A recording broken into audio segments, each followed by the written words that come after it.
the Typean reputation for bravery and ferocity extend. In all the islands of the Marquesas the Typeans were named with dread. Man could not conquer them. Even the French fleet that took possession of the Marquesas left the Typeans alone. Captain Porter of the frigate Essex once invaded the valley. His sailors and marines were reinforced by 2,000 warriors of Happar and Taiohae. They penetrated quite a distance into the valley, but met with so fierce a resistance that they were glad to retreat and get away in their flotilla of boats and war canoes. Of all inhabitants of the South Seas, the Marquesans were adjudged the strongest and the most beautiful. Melville said of them, "I was especially struck by the physical strength and beauty they displayed. In beauty of form they surpassed anything I had ever seen.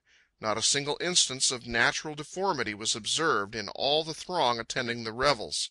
Every individual appeared free from those blemishes which sometimes mar the effect of an otherwise perfect form. But their physical excellence did not merely consist in an exemption from these evils. Nearly every individual of the number might have been taken for a sculptor's model." Mendana, the discoverer of the Marquesas, described the natives as wondrously beautiful to behold. Figueroa, the chronicler of his voyage, said of them, "In complexion they were nearly white, of good stature, and finely formed." Captain Cook called the Marquesans the most splendid islanders in the South Seas. The men were described as in almost every instance of lofty stature, scarcely ever less than 6 feet in height. And now all this strength and beauty has departed, and the valley of Typee is the abode of some dozen wretched creatures afflicted by leprosy, elephantiasis, and tuberculosis. Melville estimated the population at 2,000, not taking into consideration the small adjoining valley of Ho-o-umi. Life has rotted away in this wonderful garden spot, where the climate is as delightful and healthful as any to be found in the world. Not alone were the Typeans physically magnificent, they were pure. Their air did not contain the bacilli and germs and microbes of disease that fill our own air. And when the white men imported in their ships these various microorganisms or disease, the Typeans crumpled up and went down before them. When one considers the situation, one is almost driven to the conclusion that the white race flourishes on impurity and corruption. Natural selection, however, gives the explanation. We of the white race are the survivors and the descendants of the thousands of generations of survivors in the war with the microorganisms. Whenever one of us was born with a constitution peculiarly receptive to these minute enemies, such a one promptly died. Only those of us survived who could withstand them. We who are alive are the immune, the fit, the ones best constituted to live in a world of hostile microorganisms. The poor Marquesans had undergone no such selection. They were not immune, and they, who had made a custom of eating their enemies, were now eaten by enemies so microscopic as to be invisible, and against whom no war of dart and javelin was possible. On the other hand, had there been a few 100,000 Marquesans to begin with, there might have been sufficient survivors to lay the foundation for a new race, a regenerated race, if a plunge into a festering bath of organic poison can be called regeneration. We unsaddled our horses for lunch, and after we had fought the stallions apart, mine with several fresh chunks bitten out of his back, and after we had vainly fought the sand flies, we ate bananas and tinned meats, washed down by generous draughts of cocoanut milk. There was little to be seen. The jungle had rushed back and engulfed the puny works of man.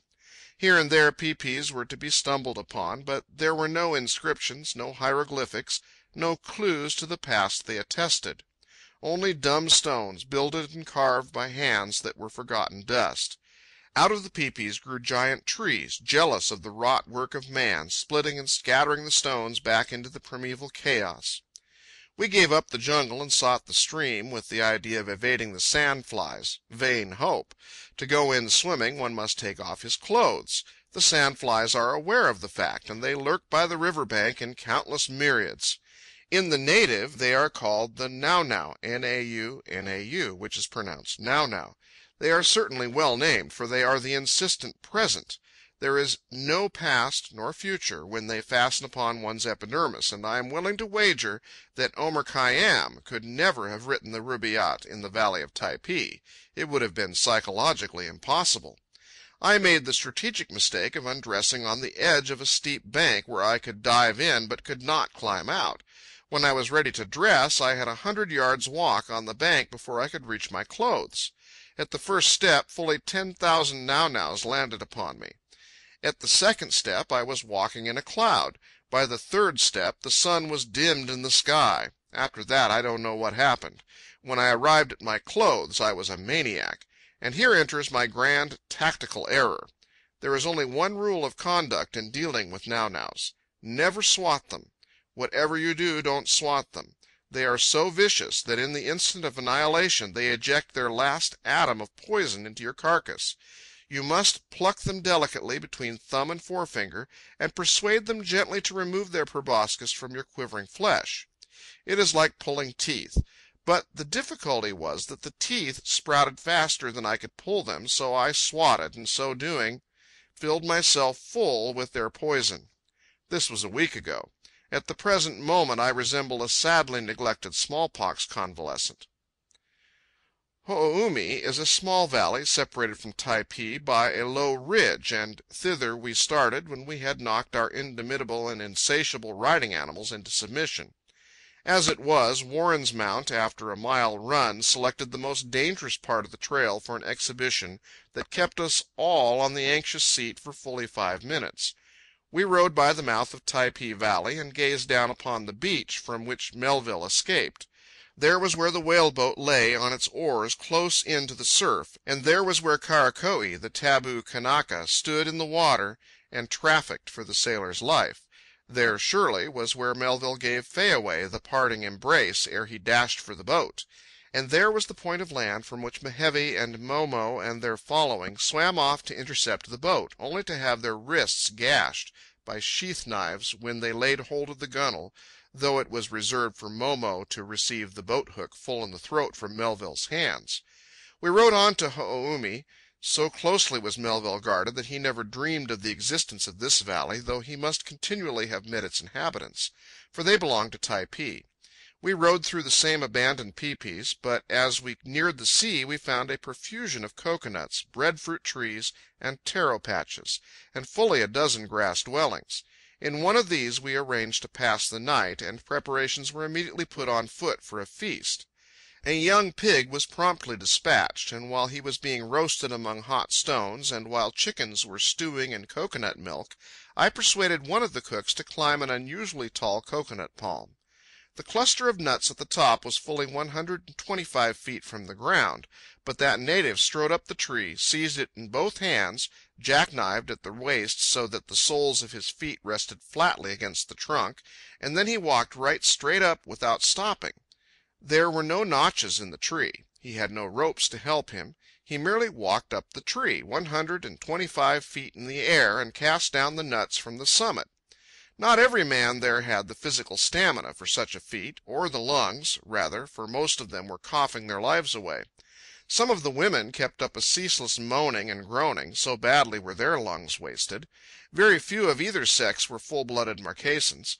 They were mostly half-breeds and three-quarter breeds of French, English, Danish, and Chinese extraction. At the best, these infusions of fresh blood merely delayed the passing, and the results led one to wonder whether it was worth while.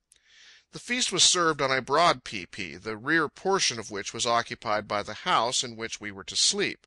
The first course was raw fish and poi, the latter sharp and more acrid of taste than the poi of Hawaii, which is made from taro. The poi of the Marquesas is made from breadfruit. The ripe fruit, after the core is removed, is placed in a calabash and pounded with a stone pestle into a stiff, sticky paste. In this stage of the process, wrapped in leaves, it can be buried in the ground, where it will keep for years. Before it can be eaten, however, further processes are necessary. A leaf-covered package is placed among hot stones, like the pig, and thoroughly baked. After that it is mixed with cold water and thinned out, not thin enough to run, but thin enough to be eaten by sticking one's first and second fingers into it. On close acquaintance it proves a pleasant and most healthful food. And breadfruit, ripe and well boiled or roasted. It is delicious. Breadfruit and taro are kingly vegetables, the pair of them, though the former is patently a misnomer and more resembles a sweet potato than anything else, though it is not mealy like a sweet potato, nor is it so sweet.